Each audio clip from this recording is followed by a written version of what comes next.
অনেকে আছে চুল থেকে নুন খসলেই গালি ছাড়া কথায় কথায় গালি যাদের আসে তারা কারা জানেন? তাদের পরিচয় কি জানা আছে? মুনাফিক, যাদের অন্তরে আসলে ইমান নাই, মুখে শুধু ইমানের কথা বলে, আল্লাহর খাতে আসলে মুসলমান না। এই মুনাফিকদের মার্কাগুলোর মধ্যে একটা হলো ওয়াইদা খাসামা ফাজার। কোনো ঝগড়াঝাটি হলে, মেজাজ গরম হলে কি করে? গালি গালাজ। কাউকে গালি দেওয়া যাবে কি না, আর গালি দিলে কি বড় কোনো গুনাহ হবে, ইসলাম কি বলে? এই লোকটা মনে হয় গালি দিতে চাচ্ছে কাউকে, প্রশ্নের দাঁত দেখে বোঝা যাচ্ছে একটু অনুমতি চাচ্ছে, ভাই একটু দেওয়া যাবে কিনা বলেন ভাই। হয়তো জিদ আছে, হয়তো দুঃখ আছে কারোর প্রতি।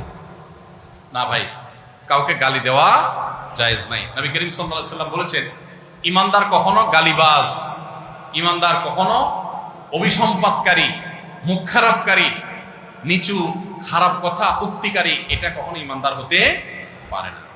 নবী করিম সাল্লাল্লাহু আলাইহি ওয়াসাল্লাম তিনি কখনো নিচু তুচ্ছ এরকম কোনো কথা মুখ দিয়ে বের করতেন না।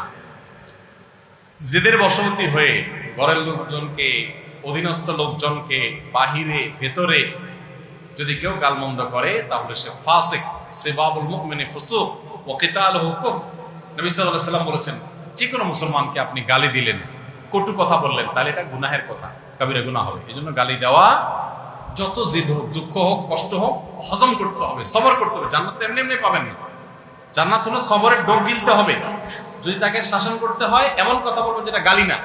তাকে বকা দিলেন, কিন্তু বকার ভিতরে খারাপ কিছু বললেন। আজকে সকালে একটা জায়গায় এক ভাই, তার সম্পর্কে আরেকজন বলতেছে, ভাই আপনি প্রায় গালিগালাজ করেন। তো সে বলতেছে, ভাই না তো, আমি তো গালিগালাজ করি না। কারণ আপনি প্রায় শালা বলেন। কারণ আমি শালা তো বলি নাই, আমি একবার শুকর বলছিলাম। তো গালির ডেফিনিশন অনেক সময় আমরা বুঝতে পারি না। কাউকে যদি আপনি কোনো খারাপ পশু দিয়া পশুর নাম ধরে বলেন তুই অমুক, গালি কি গালি না? বড় গালি এটা। আর অমুকের বাচ্চা, তমুকের বাচ্চা, এগুলো কি শুধু গালি? এগুলো একাধারে গালি, আবার মিথ্যা অপবাদ। গালি শুধু তাকে দেন নাই, তার বাপকে ধরে দিচ্ছেন, মাকে ধরে দিচ্ছেন, বেচার হয়তো কোনো দোষ নাই, হয়তো দুনিয়া থেকে চলে গেছে। তো এগুলো কোনো ইমানদারের স্বভাব হতে পারে না। ধৈর্য ধারণ করতে হবে। আল্লাহ আমাদেরকে তৌফিক দান করুন। কর্মচারী উল্টাপাল্টা করতেছে, মেজাজটা গরম হয়ে গেছে, দিয়ে দিলেন একটা গালি, শেষ, আখিরাতটা শেষ করে ফেলে। সবর করতে হবে ভাই। প্রয়োজনে দুইটা শক্ত কথা বল, তুমি কেন করলা? প্রয়োজনে তার অন্যায় করে থাকলে, ক্ষতি করে থাকলে, নিয়ম অনুযায়ী, চুক্তি অনুযায়ী ক্ষতিপূরণ আদায় করেন তার কাছ থেকে, কিন্তু মুখ খারাপ করবেন না। অনেকে আছে চুল থেকে নুন খসলেই গালি ছাড়া।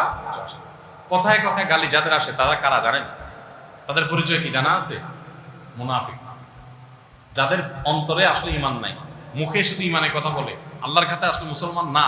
এই মুনাফিকদের মার্কাগুলোর মধ্যে একটা হলো ওয়াইদা খাসামা ফাজার। কোনো ঝগড়াঝাটি হলে, মেজাজ গরম হলে কি করে? গালি গালাজ করে।